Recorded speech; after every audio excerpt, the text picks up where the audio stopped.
classroom. ഞാനവിടുത്തെ പുതിയ Sarah. Sir കാണിക്കുന്നു പറഞ്ഞാൽ കാണിക്കും. സ്റ്റുഡൻസ് പഠിക്കേ. അപ്പൊ നമ്മളിന്ന് ആദ്യത്തെ ദിവസം ആയോണ്ട് നമ്മുടെ 7x7 പഠിക്കാൻ പോകണം. അപ്പൊ 7x7 എത്രയാണ്?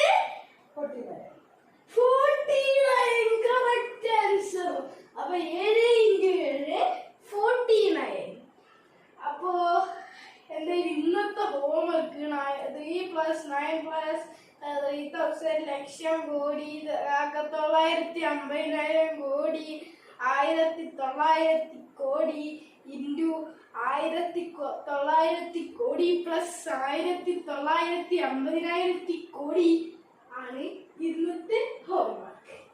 ഇതെല്ലാവരും ചെയ്തിട്ട് വരണം. കണ്ടല്ലോ 1900 കോടി.